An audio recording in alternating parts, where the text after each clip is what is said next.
வணக்கம் friends, welcome to TNPSC achievers academy. இன்றைக்கி நம்ம பார்க்க போகிற டாபிக் என்னென்னு பார்த்தீங்கன்னா, இந்தியாவில் அமைந்துள்ள ரயில்வே மண்டலங்கள், ரயில்வே ஜோன்ஸ் மற்றும் அதன் தலைமை இடம் தான் பார்க்க போகிறோம். ஸோ இதில் வந்து கண்டிப்பாக எல்லா எக்ஸாம்லேயுமே மினிமம் ஒரு கொஸ்டின் கண்டிப்பாக கேட்குறாங்க. ஸோ இதை ஈஸியாக ஷார்ட்கட்டோட ஞாபகம் வச்சிட்டோன்னா எக்ஸாமில் மறக்காது. ஸோ வாங்க டாப்பிக்கில் போகலாம். அதுக்கு முன்னாடி நம்ம சேனலை சப்ஸ்கிரைப் பண்ணாதவங்க சப்ஸ்கிரைப் பண்ணிடுங்க. பக்கத்தில் உள்ள பெல் ஐக்கானையும் கிளிக் பண்ணிக்கோங்க. ஓகே, பொதுவாக பார்த்தீங்கன்னா வடக்கு, மேற்கு, தெற்கு, கிழக்கு இந்த 4 சைட்லேயுமே உள்ள மெயினான ஸ்டேட்ஸ் அந்த பகுதி வந்து நமக்கு தெரியும். அங்கே மெயினான இடத்துல தான் வந்து இந்த ரயில்வே தலைமையிடம்லாம் அமைஞ்சிருக்கு. ஸோ அந்த வடக்கு, தெற்கு, கிழக்கு, மேற்கு அந்த இடத்த மட்டும் பார்க்கலாம். இப்போ பார்த்தீங்கன்னா இதுதான் வடக்கில் புதுடெல்லி அப்படின்றது, புதுடெல்லி தான் மெயினான ஏரியா. ஸோ அங்கே அந்த ஸ்டேட்டு தான் அதோட தலைமையிடம். ஸோ வடக்கு ரயில்வேக்கு தலைமையிடம் புதுடெல்லி. அதே மாதிரி கிழக்குக்கு பார்த்திங்கன்னா கொல்கத்தா, அதுதான் அதோட தலைமையிடம். கிழக்குக்கு கொல்கத்தா. ஸோ வடக்கு ரயில்வேக்கு புதுடெல்லி, கிழக்குக்கு கொல்கத்தா. நம்ம தெற்கு சைடு பார்த்திங்கன்னா சென்னை தான் ஒரு பெரிய இடம். ஸோ வந்து சென்னை வந்து தெற்கு ரயில்வேயோட தலைமையிடமாக அமைஞ்சிருக்கு. நெக்ஸ்ட்டு பார்த்திங்கன்னா மேற்கு பகுதியில் மும்பை தான் மேற்கு ரயில்வேயோட தலைமையிடமாக அமைஞ்சிருக்கு. அதே மாதிரி மத்திய ரயில்வேயோட தலைமையிடத்தையும் இந்த மும்பைன்னு தான் சொல்கிறாங்க. ஸோ மத்திய ரயில்வேக்கும் தலைமையிடம் மும்பை. ஓகே, அப்போ தெற்கு, மேற்கு, கிழக்கு, வடக்கு மற்றும் மத்திய பகுதி இது 5க்கும் வந்து நமக்கு ஷார்ட்கட் தேவையில்லை. இது ஜென்ரலாகவே நமக்கு தெரிஞ்சிடும். ஓகே,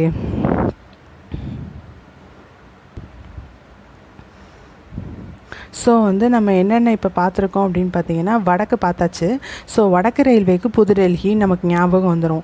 வடமேற்குக்கு பார்த்திங்கன்னா வடமேற்கு ரயில்வேக்கு ஜெய்ப்பூர் அப்படின்றது தான் தலைமையிடம். ஸோ இதை எப்படி நம்ம ஞாபகம் வச்சுக்கலான்னு பார்த்தீங்கன்னா, வடமேற்கு. ஸோ வடமேற்குனா வடமேற்கு வடை ஃபுல்லாமே நம்ம வந்து சாப்பிட்ற வடை இருக்கலாம், அதை ஞாபகம் வச்சுக்கலாம். ஸோ வடமேற்குன்னு இருக்கா இப்போது.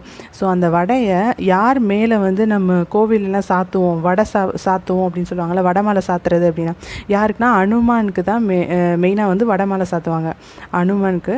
ஸோ ஜெய் அனுமான் அப்படின்னு தானே சொல்லுவோம், ஜெய் அனுமான். ஸோ வடை யார் மேலே சாத்துவோன்னா அனுமான் மேலே. ஸோ ஜெய் அனுமான், ஜெய்ப்பூர்.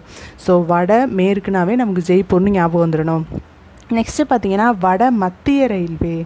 ஸோ இது எப்படின்னா, நம்ம வடைனா சாப்பிட்ற வடை, மத்திய ரயில்வேனா ஸோ மத்தியானத்தில் ஒரு இலையில சாப்பாட்டில் வடை வச்சாங்கன்னா அது பார்க்குறதுக்கே அழகாக இருக்கும் அப்படின்னு யோசிக்கணும். ஸோ மத்தியான நேரத்தில் வடை சாப்பாட்டில் வச்சாங்கன்னா அழகாக இருக்கும் பார்க்குறதுக்கு. ஸோ அலகாபாத். ஸோ வட மத்தியனா அலகாபாத். நெக்ஸ்ட்டு பார்த்திங்கன்னா வட கிழக்கு ரயில்வே.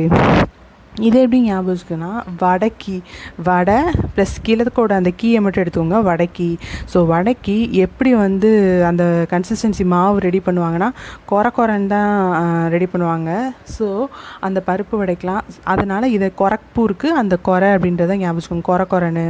ஸோ வடைக்கு ரெடி பண்ணுற அந்த பேட்டர், அந்த மாவு வந்து கொரன்னு இருக்கணும் அப்படின்னு ஞாபகம் வச்சுக்கோங்க. நெக்ஸ்ட்டு நம்ம பார்க்க போகிறது என்னென்னு பார்த்தீங்கன்னா, வடகிழக்கு எல்லை ரயில்வே. ஸோ வடகிழக்கு எல்லை ரயில்வேனா இந்த எல்லைன்ற வார்த்தை வந்து இந்த 17 மண்டலங்களில் ஒரே ஒரு டைம் தான் வரும், எல்லை அப்படின்றது. ஸோ இந்த எல்லையவே நம்ம ஷார்ட்கட்டாக எடுத்துக்கலாம்.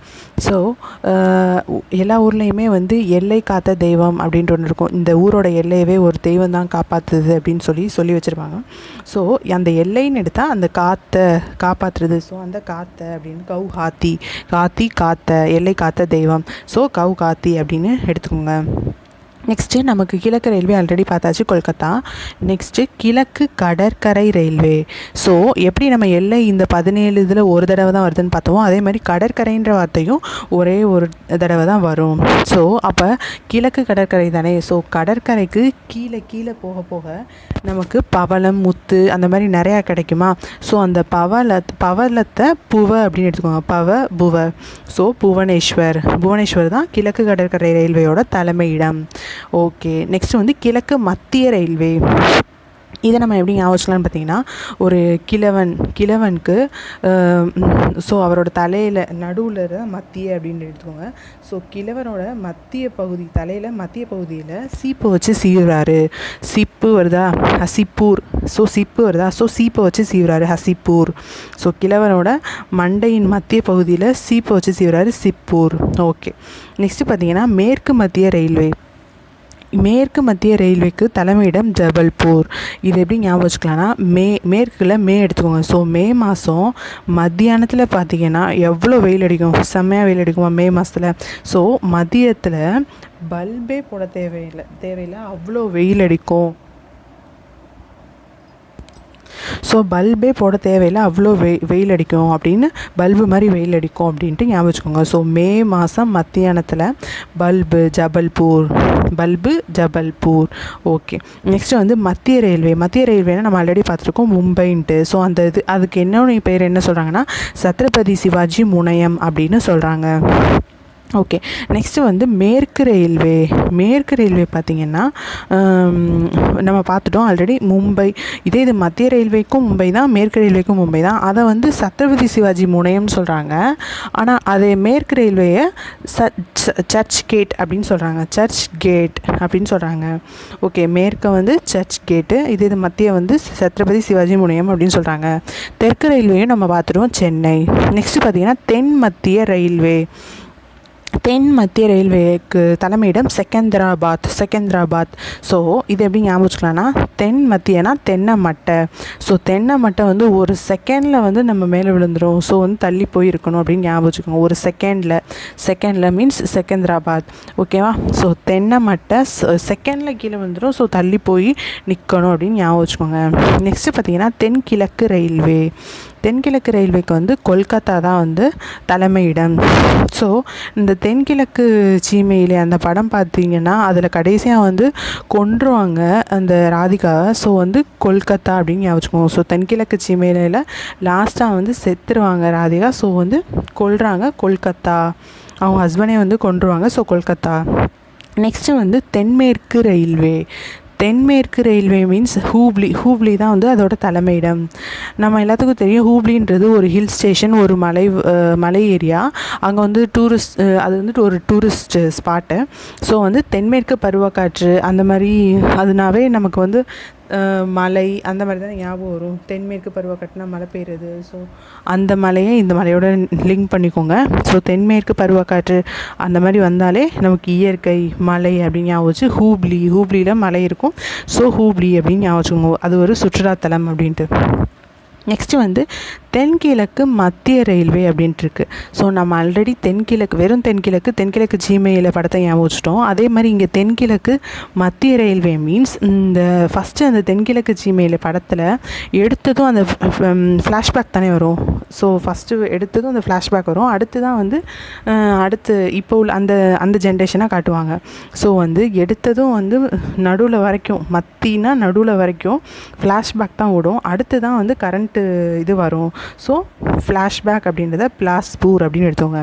ஸோ வெறும் தென்கிழக்குனா கடைசியாக வந்து கொல்லுவாங்கன்னு ஞாபகம் வச்சுக்கோங்க.